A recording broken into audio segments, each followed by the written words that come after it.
So you might notice I'm rocking a different look tonight. My natural hair, exactly how it grows out of my scalp. No heat, no straightening. So what's the point? You usually see me on the news like this: 16-inch raw Cambodian extensions, or extensions cut in a short bob.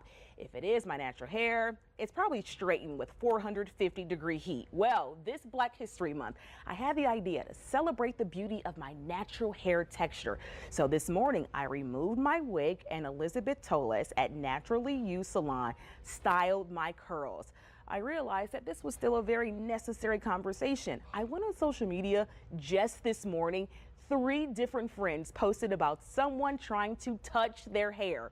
Solange Knowles wrote a song about it, and we've even reported on 2 sisters in Massachusetts who were suspended from school for wearing braids. So I thought maybe we could have less of that if we talk about it and arm people with more knowledge. This is just my hair, how it grows. This Black History Month, during my series, Black Hair, Let's Care, we'll take you on a journey together as a community, the stereotypes, myths, and even the celebration of a beautiful culture that admittedly doesn't always embrace what we were born with. How and when did we get here? A lot of the perceptions of Black women's beauty started, believe it or not, in antebellum America. Full lips and broad noses and coarse and kinky hair were thought to be unattractive or less than or inferior. And unfortunately, that has followed us over centuries, and that idea still exists today. Author Tamara Winfrey Harris says those harsh perceptions force Black women to assimilate and straighten their natural hair with relaxers or perms and hot tools, all in an attempt to achieve what was perceived as the standard of beauty. Winfrey Harris believes women became more comfortable with embracing their natural hair when women like Jill Scott and Erykah Badu came on the scene in the 90s. But still, years later, there's a cloud of judgment around being natural. Teachers saying their hair is distracting to other students. There was a circuit court ruling a few years ago that it was acceptable to fire people for wearing locks like mine. There's a true cost sometimes to wearing your natural hair. Many women aren't willing to pay the price. For some, it's not about sacrifice or not embracing their natural beauty. Some women simply prefer straight hair. Just beautiful. I felt a lot more confident. I can wake up and just know that my hair is pretty much already done. After years of wearing her natural curls, YouTube beauty blogger and owner of Ebony Flow Creations, Larissa Turner decided to straighten her hair earlier this year. Just do whatever makes you happy and whatever makes you feel most beautiful. And you're happier now? I'm absolutely 100% more happy. There's nothing wrong with straightening your hair, wearing it curly. The problem comes when you're doing it because you think Black hair is deficient, because you think it's unprofessional or hard to manage. Here locally and even nationwide through our connections on social media. That's where I met First Lieutenant Winna Andrews, a member of the D.C. Army National Guard. Winna has made national headlines and was even featured in Vogue magazine for a battle she had no idea she would be on the front lines of. So what's the point? Winna was instrumental in leading the fight to allow women in the military to wear braids, twists, and dreadlocks in uniform, styles especially worn by Black women. The 2014 ban was under the military's regulations on grooming. Concerns centered around the styles being neat and conservative and the ability for the styles to fit military headgear.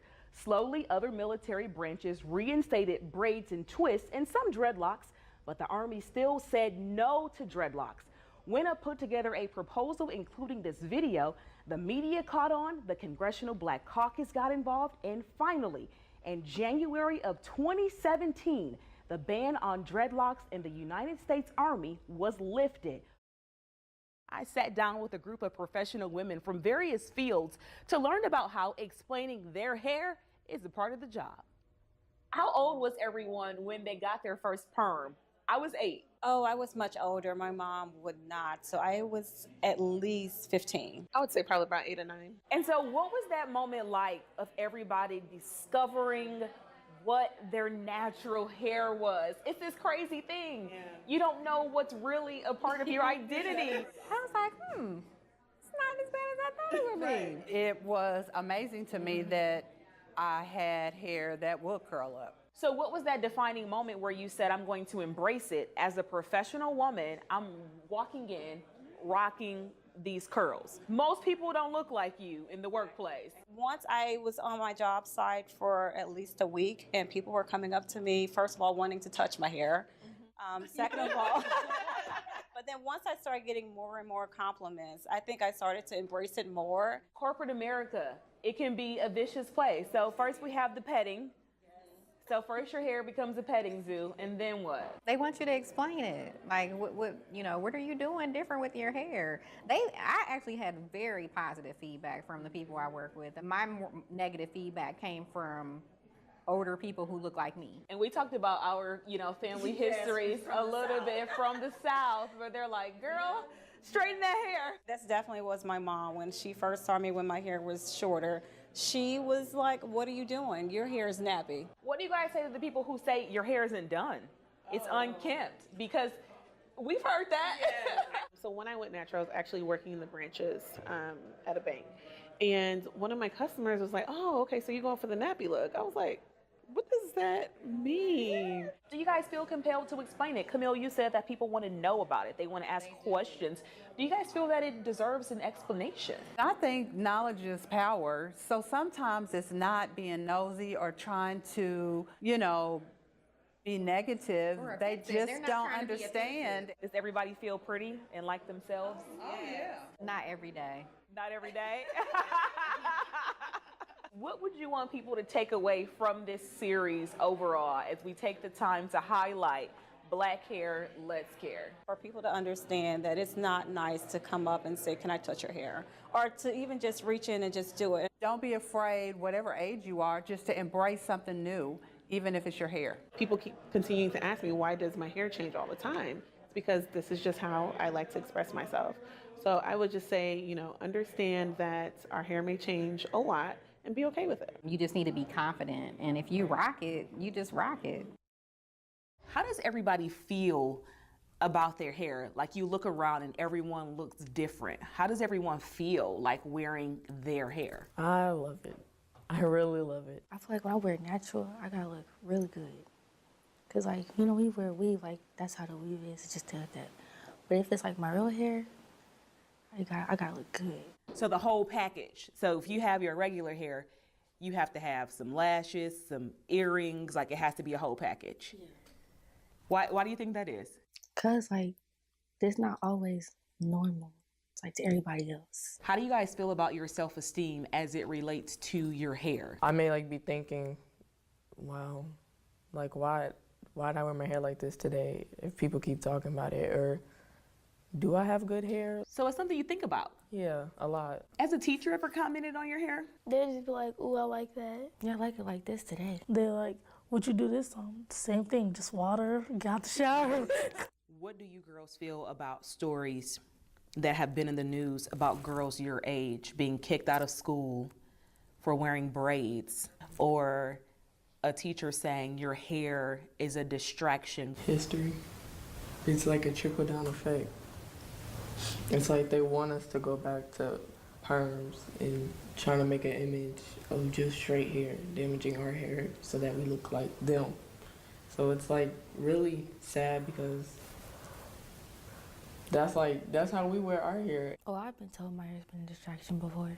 This boy was sitting behind me. He was like, can you move, because your hair is bothering me. What would you guys say to people who have a problem with the image of your hair, or that don't appreciate the natural state of your hair? I feel like just be yourself.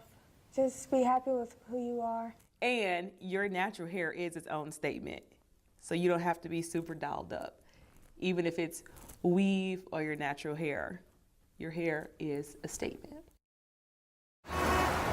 At the corner of Indiana Avenue, the historic Madam Walker Theater is a symbol of the past, named after the woman who became the first female American self-made millionaire.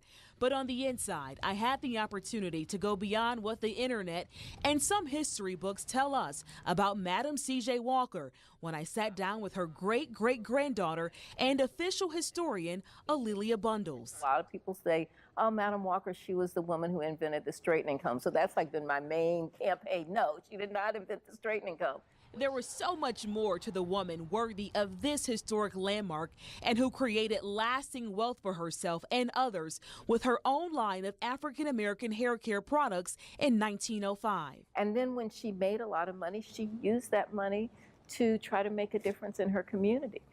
To support the arts, to support political causes. Alilia says her great-great-grandmother had many dimensions, so I wondered, if Madam Walker was alive today, what role would she play in the beauty movement, this battle of the acceptance of Black women's natural hair? Oh, Madam Walker would be at the forefront. She'd be on social media. She'd be on Instagram. I know that because she really understood how to market herself and how to market her product. Even now, Madam Walker's role in the hair care industry lives on here in the Walker Beauty Salon, and beauty company Sundial has launched a new line of products in Walker's honor. So the formulas are all new because we've had 100 years of research and development. We know that our hair doesn't need some of the heavier ointments that were used 100 years ago, but that were revolutionary and necessary 100 years ago. Alilia recalls the time when women in the 60s stopped straightening their hair and embraced the Angela Davis style afro.